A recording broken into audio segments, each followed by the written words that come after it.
Welcome. Today's notes we're going to be working on is page 20 in our composition book, and it's going to be called the coordinate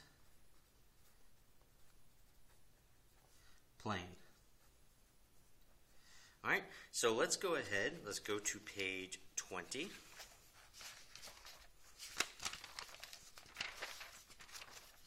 Page 20. Headed coordinate plane.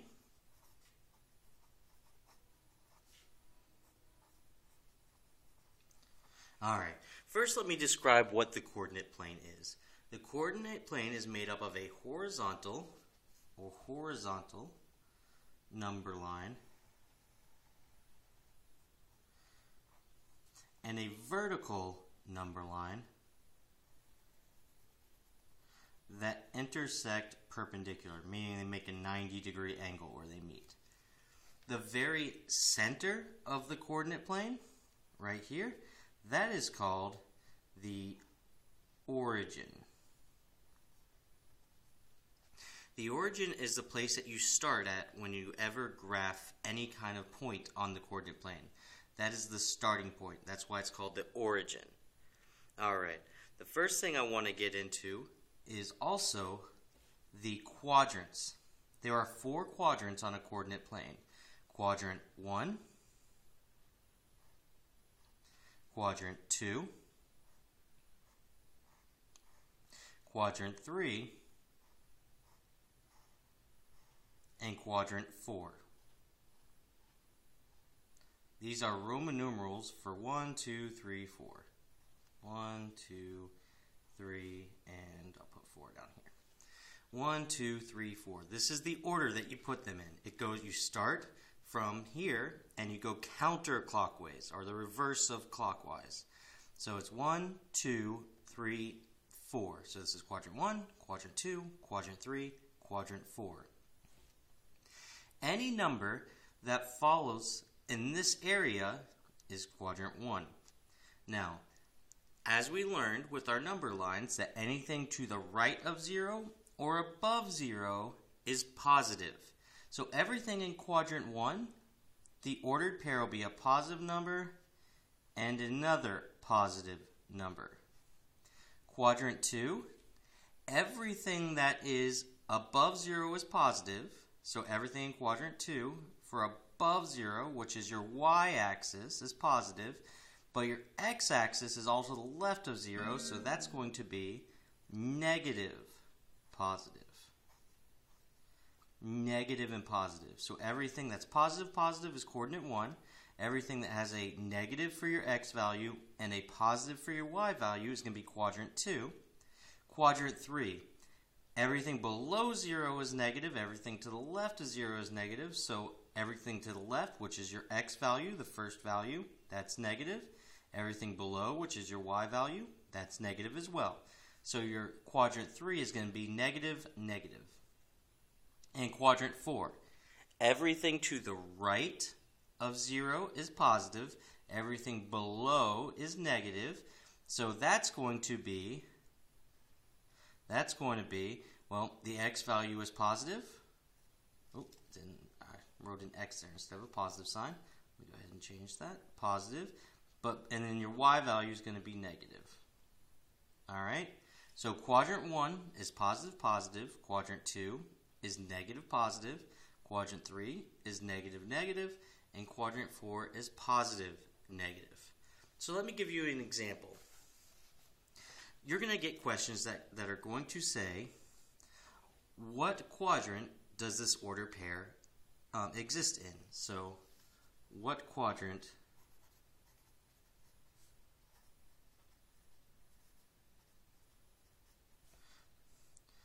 are the ordered pair in? Alright, so I'm just going to give you a couple different examples. Let's say the ordered pair is for x value is 2, y value 3. Well, that's a positive number and a positive number, so that is quadrant 1. Let's say you get ordered pair -3, -4. Well, that's negative, negative, which is quadrant 3. All right, let's say you get 5, -4. Well, that's a positive and then a negative. That's going to be quadrant 4. Quadrant 4. And then let's say you get -8, 20. Well, that's going to be negative, positive. Negative, positive is quadrant 2. Alright, there's one more thing to discuss. There are ordered pairs that do not exist within any of the quadrants. These are points in the coordinate plane that exist on one of the two axes. So either the x-axis or the y-axis. So let's say I have the ordered pair 0, 5. Remember, when we talked in my small group, we discussed that 0 is neither positive or negative. It's its own thing. So if it has a 0 anywhere in the ordered pair, it's not in a quadrant. So I'm just going to put none. Same thing. Let's say I have -5, 0. So 0, 5 would have been just over here somewhere on this line. -5, 0, well, that's going to be -0, 5. That would be over 0, up 5. So it would have been on this line for the first one. 0, 5 would have been up here. -5, 0 would be -5 to the left. So it would be over here somewhere, but on the line. Well, since it has a 0 in it, which is neither positive or negative, it doesn't fit any of these. So it is also none. And then the final one I want to discuss is 0, 0. 0, 0 is the origin. 0, 0 does not exist in either of these portions.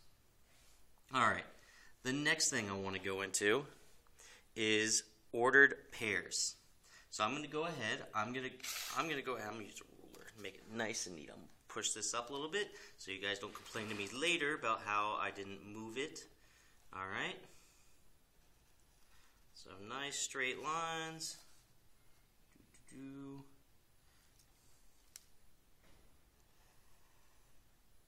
Alright. So let's go ahead and I'm just going to put dashes here.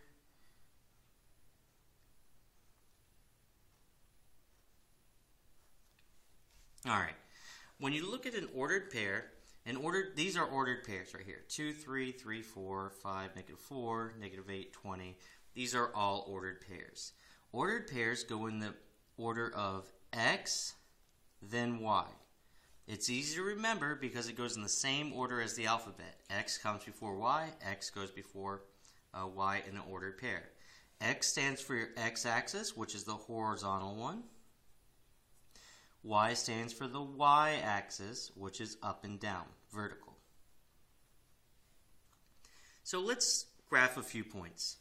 Let's say I have 2, 1. That means I need to move along the x-axis over 2, and then the y-axis up and down, so that's going to be up 1. So I'm going to go over 2, then up 1. And that would be right there. Over the 2, up the 1. So over 2, up 1, be right there. Let's say I have -1, 3. So now I have to go to -1 on the x-axis and then up 3. So -1 means I move to the left 1 and then up 1, 2, 3. So that would be about right there. So I'm going to go ahead and put the ordered pair right there. That's labeling these. Alright, let's say the next one I get is -3, -2. Well, that means I'm going to go to the left, -3, and then I have to go down 2. So go to the left 2, 3, sorry, go to the left 3, -3, down negative 2. Alright, well that didn't quite line up with my, gotta make sure they line up, so it'll be about right there. Alright, so negative 3, negative 2. The last one I want to do, let's do 1, negative 3. So that means I'm going to go to the right 1 and then down 3. So I'm going to go to the right 1 because that's a positive 1 and then down 3 because that's a positive 3. To the right 3, down. Alright, so let's go ahead. 1, negative 3. So these are ordered pairs. We're going to be using these a lot. We're going to have to find them. Now, the next part we're going to go over is reflections. So I'm going to go ahead and turn my page. So I'm running out of room here. Reflections. So I'm just going to put reflections.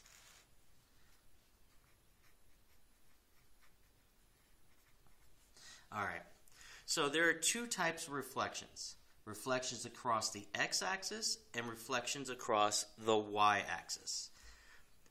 Think of it like a mirror in a different quadrant. So basically, we talked about the 4 quadrants, right? 4 quadrants, 1, 2, 3, 4. So, let me put it up here.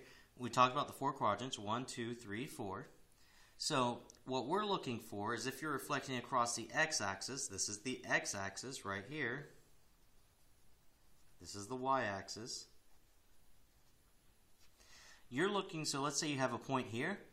If you're reflecting across the x-axis, that means you're looking for its mirror across here. So if you had a point right here, its reflection across the x-axis would be right around here. Does that make sense? Like, it's in the same positioning, just in an opposite coordinate across the x-axis.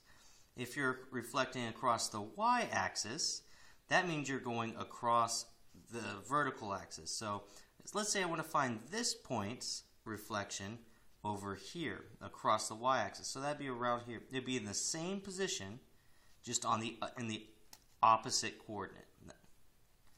I'll go ahead and leave those there. You should too. All right. So let's go ahead and let's look at some examples of a reflection. I'm going to make this nice and neat because so many of you, I want to have nice straight lines. So, and I anticipate a bunch of you are going to ask me for rulers because I'm using one. I will have some available for you. Just don't break them. All right.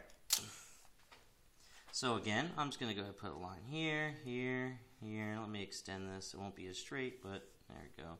Here, here, here. Let me extend that. It won't be as straight. Here, here, here, here, here, here. All right. So let's go ahead. Let's put a point at, we'll call it, we'll go to positive 1, positive 2. So this is 1, 2. I want to reflect across the x-axis. I want to find this point's reflection across the x-axis. So that means it's still 1 over, right? But now instead of going up 2, now it's going to go down negative 2.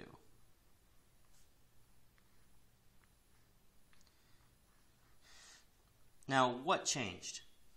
If you notice, when we cross the x-axis, the x value, or the first, remember it's x, then y. xy is our ordered pair. So when you reflect across the x-axis, the x stays the same, and the y changes. All right? Now let's look at what happens. Both the numbers stay the same, just the sign of the y value changes. So the numbers will be the same, just will have different signs. Now let's look at reflecting across the y-axis. So let's take this number right here, and I want to find its buddy across the y-axis. That means I'm just going to go directly across. Notice the y value is still going to be the same. I'm still going to have a positive 2 for y. But what is going to change is now I'm going to have a negative 1. So when I reflect across the y-axis, the y stays the same, but the x changes to a different sign. So when you basically, if it says to reflect across the x-axis, the x will stay the same, and the y will change signs. If it tells you to reflect across the y-axis, the y will stay the same, but the x will change. Let's look at that one more time. Let's go ahead and make a rectangle. I'm going to reflect this negative 1, 2. I'm going to reflect the negative 1 and the 2 across the x-axis. So let's go ahead and do that. So that's going to be, if I do it across the x, that means the y is going to change, but the x is going to stay the same. So that's going to go here. The x is going to stay negative 1, but the positive 2 is now a negative 2. All right. So those are reflections. Some questions will give you a graph where you have to graph the reflections. Others won't give you a graph. You just have to know if it says you're reflecting across the x-axis, the x stays the same, the y changes. If you're reflecting as the y-axis, that means the y is going to stay the same and the x will change. All right. Last part. Let's go ahead and just draw a line here, and we're going to look at distance. All right. This is the last section that we're going over. So let's go ahead. I'm just going to make it, this one's going to be nice and long, nice and big.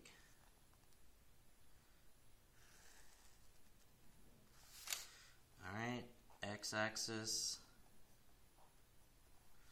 y-axis. All right, so let's put 1, 2, 3, 4, 5. 1, 2, 3, 4, 5. 1, 2, 3, 4, 5. 1, 2, 3, 4, 5. All right, here I'm looking for the distance between 2 points. So let's say I have a point 3, 2. 3, 2.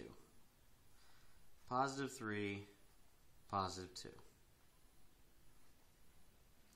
And I want to find the distance between it and, let's say, positive 1, 2. How far are these 2 points apart? All right, well, their y's are the same, so I got to find the distance between the x's. Well, the distance between 3 and 2 is 2 points. So this will be 2 units.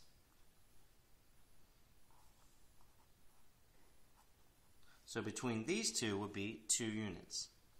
Now let's say I wanted to find the distance between 1 and 2 and then negative 1, negative 3. Or sorry, positive 1, 3. That wouldn't be negative 1. That would be a positive 1. So 1, 3. You can either count the units. 1. So in this one, the x values are the same. I have to find the difference between the positive 2 and the negative 3. So I can either count the units. 1, 2, 3, 4, 5. Right? I can either do that, which that would be 5 units, or I can say, first you have to get to 0 here. So that's 2, and then you have to go down, which is another 3. So you could just add their absolute values. The absolute value of 2 is 2. The absolute value of 3 is 3. 2 plus 3 is 5. Only do that when you're dealing with opposite signs. When you're dealing with the same sign, it's just subtraction. It's pretty easy to do. Let's do that one more example. And I'm going to do this with, that's 1, 2, 3, 4. That's going to be negative 4, 2. I want to find the distance between 3, 2 and negative 4, 2. Well, I'm going to do that because they're different signs. The 2 stayed the same, right? So I'm not comparing them. So I'm comparing the ones that are different. So the absolute value of 3 is 3. The absolute value of 4 is 4. 3 plus 4 is 7 units. They are 7 units apart. Another way you can do that is you can count the spaces. 1, 2, 3, 4, 5, 6, 7. Alright, at the end of this video, there'll be a short quiz. Hope you understand. Feel free to ask questions.